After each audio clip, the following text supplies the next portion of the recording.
covering the stories that impact your life, your town, your state, and your future. This is the Means Report with your host, Brad Means. Hello, everybody, and welcome once again to the Means Report. We certainly appreciate you spending part of your day with us, where today we have a packed house. We are profiling the candidates in a big race underway. It's the race for the House District Seat 125. Most of the candidates are here to tell you why they want your vote. So we'll meet them. We'll talk about some of the issues in our brief time together. And of course, we'll wrap up the Means Report, as always, with ways that you can stay in touch and help us get more great guests like these. The gentleman competing for that seat joining us here at Television Park, John Turpish, running as a Libertarian. Thank you for being here. Same to you. C.J. Pearson running as a Republican for that House seat. Jim Steed also on the GOP side, as is Gary Richardson. I appreciate you all being here. It means a lot. I know you're busy. I will let you know that Kay Turner, who is running as a Democrat, was invited. She could not make it, so I wanted to let you all know that we did reach out. All right, so let's try to get as much in as we can during these next 21 minutes or so. And John, we'll begin with you. What is a libertarian? Am I correct in thinking it's someone who prefers autonomy and much less government? Yeah, you absolutely have the right idea. The word basically means that you have a high value on liberty, which is freedom restricted by the rights of others. So the freedom to start a business, not the freedom to punch you. Okay, so you don't want government you don't want no government, right? You just want limited government. Right. The proper role of government would be to protect the rights of citizens from other aggressors. So dealing with murder and kidnapping and arson and that sort of thing. All right, thanks for that clarification. We appreciate it. And CJ, I love what you did the other night. We had a debate in Columbia County, and you started off by addressing the elephant in the room. I'll let you take it from there. Yeah, age has come up a little bit in this campaign, and I said it, earlier this week. I want to end the speculation. Yes, I am old enough to drink a beer, but also at 21 years old, I am more qualified than Joe Biden at 81 to be the next state representative for House District 125. I'm a product of Columbia County. I went to Lewiston Elementary School, attended Columbia Middle, and graduated from Evans High School. And I've been fighting for Columbia County values, small town Georgia values, on a national stage for nearly a decade, being on the front lines of the conservative movement, standing up for Georgians, fighting for America's next generation, and taking on the radical left. CJ, we appreciate that. Jim Steed, why in the world would you run? You have a successful farm. Every child in the CSRA has toured it. Y'all are such sweet, kind people. Why get into politics? Well, I just felt like giving back to my community a little bit more. Yeah. I'm a member of a grassroots organization called Farm Bureau, and we've got 300,000 members across the state. And we have our own legislative team in Atlanta and in D.C. So they've helped me make connections through my 14 years in Farm Bureau. So, it was really a thing that I wanted to do to give back to the community, and I knew that I could do a really good job of doing it. And since I've been a lifelong member of District 125, and my family's been there almost 100 years, I felt a connection to the people. Similar question to you, Gary. You've done your time in public service on the commission. You had to step down to run for this, and you're a busy businessman as well. Why do it? Well, Brad, I have a servant's heart. And I've served on the Planning Commission in Columbia County for 6.5 years. Then I ran for an open seat on the commission. I've served there 8 years. We have term limits in Columbia County, so my term was ending this year anyway. Mm-hmm. So when this opportunity came up, I had people reaching out and said, we know your leadership and we would like to see you go up and represent us. So I said, well, first off, I've got to talk to Ms. Richardson Ginger about that. Sure. And so we went home and we discussed it and we prayed about it, and we felt like that the timing was for the next step now. We could probably spend the rest of our time together talking about this, but I just want to get y'all real quickly to comment on your feelings about the security of a vote in Georgia. There was so much controversy coming out of the 2020 elections, and controversy that continues to this day. When a constituent in District 125 casts their vote for y'all, how confident are each of you, and we'll just go down the line, that their vote counts? I think it actually probably will. I'm not too concerned about the security in practice. However, other people have legitimate concerns, and I don't want to push that to the side. I do think we should go for hand-marked paper ballots to help build confidence. I want everyone to be confident in their vote. How about you, CJ? You confident in the system that we have? The Secretary of State says he's overhauled it and things are tight now and safe. You know, I think the election integrity issue is paramount. If we don't have election integrity in this country, no other issue really matters. And so I think that the most important thing that I would tell voters is we've got to overpower the irregularities. We've got to turn out. In this election, there's going to be low turnout. Every vote will matter. Let's overpower the system and let's make our voices heard. Do you trust everything right now, Jim? You think it's on the up and up? I kind of do, because I think that since the focus has been put on it, then everybody's going to be watching it. I think before the focus wasn't put on it as much. Yeah. You know, I like the paper ballots myself. Of course, you know, in this day and age, you know, paper's kind of getting out of the wayside. So, you know, I think with all the attention on it, I think it's going to be fine. You're right, it is. Everything is just trending toward digital. Do you like the paper system too, Gary? I think in today's time, there has to be some sort of electronic there. Let me say this. I got involved in a campaign early on in the early 70s. My uncle ran. And every election since then, there has been a question of whether it was a correct election, whether it was stolen. The losing person always feels that, you know, I should have won that, and so how do you get over that? I think we need to continue to work, and but technology, I think, is going to have to be in the forefront. I think if we go to a paper ballot and total hand counting, I don't think people in today's fast way, they will not be open to 3-4 days down the road on getting a result. Yeah, so, you're right. You're right. We all want that instant gratification. That's right. John, you were going to chime in? Yeah, I just wanted to say that when I talk about hand-marked paper ballots, and I think most people, that doesn't exclude electronic counting necessarily, but it leaves open the option of a hand count if there is a dispute and people really think that we need it. But if you've ever done like a Scantron at school, you know you can do electronic counting of something that was hand-marked. All right. No, I appreciate that. And Gary, you're right. Go ahead real quick. in my mind, the paper, the last election that was the big problem was the paper ballot. Stuffing and just sending out multiple ballots and they getting sent in, and so that wasn't going through the machine and counting them. That was sending them in. Well, certainly hopeful that things go well, not only for y'all's race coming up in a few short days, but also come November for all the big ones that are going to be going down. You know, as I said, the Secretary of State says we're good. We'll see. Let me ask you general questions about the economy in Georgia, because I think that's something that resonates with a lot of us. I don't think I can go to the grocery store, John, and spend less than $100. And that's not sustainable, unless we stop eating at our house. Is there anything that you could do at the District 125 level, and maybe get some of your colleagues to join you on this in the General Assembly, to help our economy and make things more affordable again? So the fundamental of the economy is about people's hard work and innovation, and we have that. The government doesn't create value, people create value, and for the most part we want to get out of the way. Now, to your point though about prices, consumer prices in the grocery store, I do want to see more competition in money. More competition in basically everything, but in this case specifically money.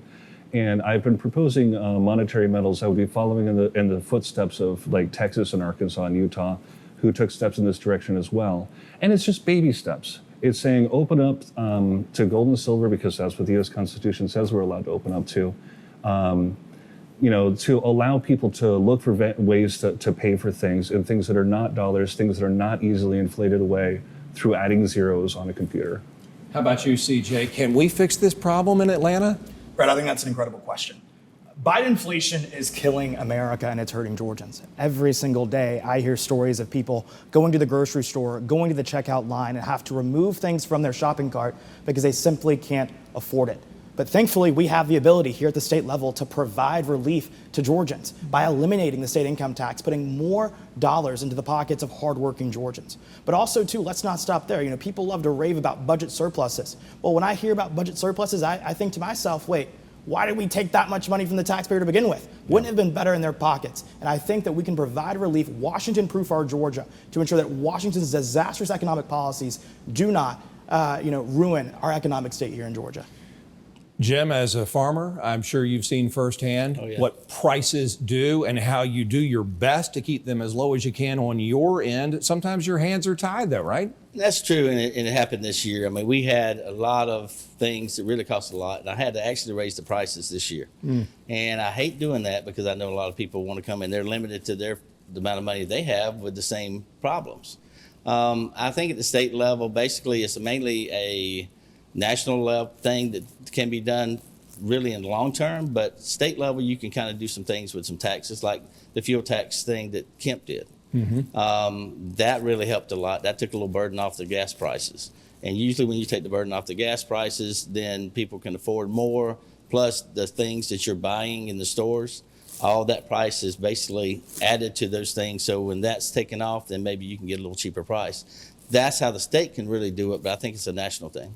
Gary Richardson, Sparkle Car Wash, anything that you can do to help the state economy? And have you felt that pinch? I definitely have felt that pinch, Brad, with the price of chemicals and so forth that it takes to clean a car. Yep. They have gone through the roof. The insurance is just, it's unbelievable when you open up your insurance bill and what you're seeing. So I think tort reform some way has to be addressed. I think lawsuits that are just out of control, that's affecting everybody's insurance bill when they're going through the roof. So, but you have to do that in a constitutional way. You can't make a ruling that it's a limit on something before the trial or whatever. But I do think that the runaway awards is really detrimental on insurance. And I'll kind of add to that, because anytime you can lower the cost for a business, because I've had 3 businesses since I've been here in different fields, anytime you can lower the cost of the business, then you're going to help the consumer. Well, I know the consumers would appreciate anything y'all could do as potential lawmakers for sure. Well, we got to 2 topics in our first segment, the economy and election security. We'll try to hit 2 or 3 more in our second and final segment as we meet the candidates for House District 125 in the great state of Georgia on the Means Report. Welcome back to the Means Report, meeting the candidates for House District 125. Lawmaker Barry Fleming is now a judge, and so these gentlemen and a lady are trying to fill his seat. And it is a tall order, and there is a short time to campaign. Election Day is coming up on February 13th. Gary Richardson, let's start this segment with you. Just talking about our schools in general, what you would like to do to help schools and teachers.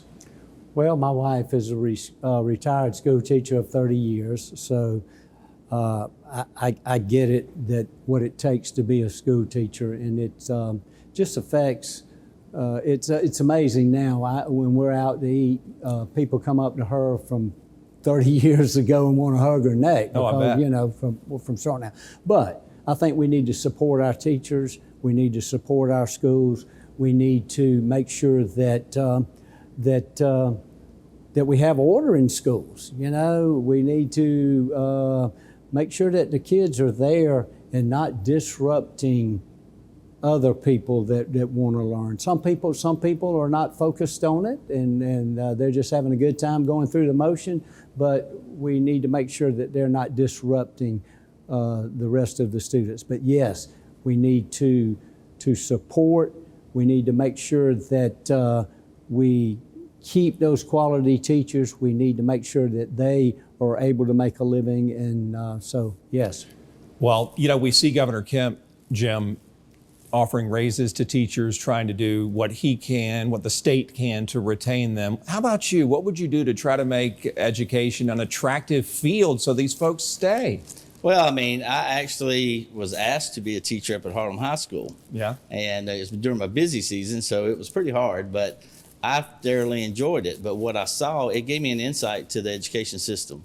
Even though our Columbia County systems are really good, We still have problems, I think, with teacher retention and some going over to other charter schools or whatever because it's so hard and they're just basically having a hard time dealing with all the stress that's put on them by the state. So we can ease some of that stuff for the teachers. I worry about the teachers more than I do students. Now, I don't like the cell phones. They have to battle them for cell phones all the time, which I'm a big proponent of not having a cell phone because I saw personally how it affects instruction in the class. But the teachers are my main concern, and I really think they deserve a bigger raise than what they got. CJ, what do you think? What do those schools, what do those teachers need? Well, I think we should make those raises permanent. I think teachers should know that we have their backs. I think in Columbia County, we're blessed to have an incredible school system, but we still have to be vigilant. And I think there are a lot of ways to do that. Right now, there's a current proposal in the State House to legalize sports betting, but actually have that overseen by the Hope Scholarship Committee. So that would actually ensure that we can keep our best and brightest students here in Georgia, right here, raising their family and pouring back into our incredible state.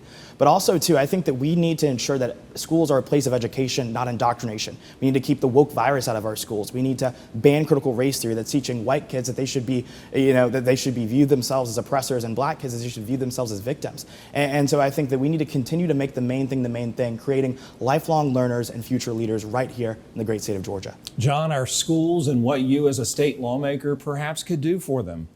Yeah, so I believe in competition in just about everything, so no one's going to be surprised that I want to see competition in schooling. I don't think teacher salaries, for example, should be set by the assembly. Ideally, I'm right, in public schools they might have to be, but schools should be, and educational institutions generally, I know some people don't like the word school, but they should be in competition for the best education for children, and that could mean trying to raise salaries to get the best teachers. But really what it comes down to is nobody has, the point of government funding of education is to prepare children for the future and for success. And nobody has more investment in those children's success than their parents. And nobody knows the individual needs of that child better than their parents. And so I trust those parents to make those decisions much more than I trust myself as a legislator. And so I'm pushing for educational freedom as much as I can. All right, I appreciate y'all's takes on education. Real quick, Jim, because I think I'll be able to get to one more topic. One thing, you was talking about the sports gambling thing that's in the House right now. I prefer it be an amendment that the people vote on instead of going to the Lottery Commission. Let me ask you, and Jim, I'll stay with you, and I'll try to just kind of mix up the order here. As we talk about human trafficking, we have, as everybody knows, I-20 running through our part of the state. We have so many truck stops. We have prime places for trafficking to take place, and it does. Is there anything we can do? And I know this is near and dear to First Lady Marty Kemp's heart. Is there anything that you'd like to see on that front to make a dent in human trafficking? Well, I mean, I don't know if they've got a task force just specifically for that, but I think it needs to. I've seen a lot of news footage where, there's a lot of it going on and people don't realize it. Yeah. So if there's a way we can get some kind of task force that specifically targets that, similar to what we do with the child porn kind of thing. Yeah, and they do. They have the Grace Commission, which is trying to cut down on it. But Gary, sometimes it's tough to spot, and maybe we need more law enforcement to patrol the truck stops. I don't know. What do you think? I think we do probably need more law enforcement on that, Brad. And I think the penalty, if you catch somebody that's involved in sex trafficking, or I think the penalties need to be severe and yeah, these kids, CJ, are held captive and sometimes, are so drugged up that they might not even know what's going on in their lives. How can the state step in more than it is? Brad, it's absolutely disgusting. And I want to boldly declare right now that our children are not for sale. And when I look at this issue and I hear the stories of young women, children being trafficked, sold for sex, it absolutely sends a shudder down my spine. Slavery is still happening around the world today in the form of human trafficking. And I support, First Lady Kemp's actions on this effort. The Grace Commission has done great work in collaboration with Attorney General Chris Carr to root this evil out of our state. But I agree. I think that we also need to ensure that the penalty for sex trafficking in this state is as stringent, as strict as it can be. To the point, I think that maybe there should be some serious attention given to, does this warrant a death penalty? Does this warrant life imprisonment? I think that there is a very significant argument in favor of both of those things for this issue. John, at the beginning of the broadcast, you mentioned autonomy as a libertarian, except in cases of maintaining civil order, kidnappings, murders. I'm guessing human trafficking falls under that umbrella, and if so, how would you address it? Yeah, what you're describing is, what you all have been describing is violations of natural rights. Kidnapping is a classic case of absolute violation of your rights, and I do want police to step in and treat it very stringently in that case. I think we do need to be careful about wording, though, because there have been prosecutors who kind of stretch definitions a bit. So there have been a number of people prosecuted for trafficking themselves. And I don't think that I would like to see law enforcement and the justice system in general focused more on actual crime that victimized someone else, rather than trying to control what somebody does to themselves. CJ, back to the cell phones in class problem. How do we get our young people to put their phones down and pay attention to the teacher? I know sometimes those devices are useful in school. Yeah, I think we live in a 21st century environment where there's a strong case to be made for the inclusion of cell phones and devices and classrooms, and you see it in corporate America. You use these devices to enhance your learning environment. I trust teachers to be able to handle this problem. I don't think we need the government to intervene by banning cell phones from classrooms. Sure. I trust Columbia County teachers. I trust McDuffie County teachers, and I believe that they can definitely manage their classroom. Let's support them, but I trust their judgment. Jim, did you ever have to just yank the phone out of their hands? On occasion, you did. Sure. I mean, you have some students that are not going to tell everybody put your phones away, and all of a sudden they're looking at. I've had people actually have it and airdrop a test. Oh, sure, yeah. And that's cheating big time. And I find out about it, then I got to redo the test, so it takes away from other class time. And so it's kind of hard calling. It's just like you said. You rather your teachers do it. I've talked to school board members, and they said, we really don't want the government telling us what to do. Yeah. After the debate, and I was saying, we need to get rid of the cell phones. I really don't have an answer as far as just making the school. I mean, you can't really make the school boards do what they don't want to do. Gary, did Miss Ginger ever run into that problem, or did she get out in time? She was out in time for that. So let me ask you, CJ, when you were in school, were the cell phones allowed at that time in high school? Yeah, they were. We actually had did it benefit you, and how did that? Yeah, so Dr. Caraway, who was the superintendent at the time, she brought in the bring your own technology to classrooms, and of course, during the pandemic, we had to learn from our laptops, which definitely in-person class is a lot better, and we see that the statistics associated with it. But I think that there's a way to balance. We got to strike a balance with this issue. We got to figure out, how can we enhance, the learning environment, but also too, how do we ensure that our students are prepared to work and operate and succeed and thrive in a 21st century learning and work environment as well. John, software developer, can't we come up with an app that the teacher can mash and it'll kill everybody's phone? Not without having extreme intrusion to the phone. I actually like what CJ was saying about trusting the teachers to manage their classroom. This is definitely something that should be as customized and as local to the child as possible. And in this case, that would be the teacher. All right, I appreciate about 4 milliseconds left. 1 little second. I mean, as far as teachers, trust the teachers to do it, but they've got to be able to do it by the administration. I mean, they have to have their backs. No, they have to have their backs. It's such a tall order, I know, and hopefully we can find the resolution in the near future. It flew by, y'all. I told you it would, but I want to wish you all the best in the race, and I want to thank all 4 of you for being here. Thank you for having us. Thank you. Absolutely. The candidates for House District 125, Election Day coming up February 13th. Check with the elections office where you live to see about advanced voting and early voting to make sure that you cast your ballot and your voice is heard. Your voice can be heard on the Means Report as we plan our future editions of this broadcast. You can tell us who we should have as our guests when we come back.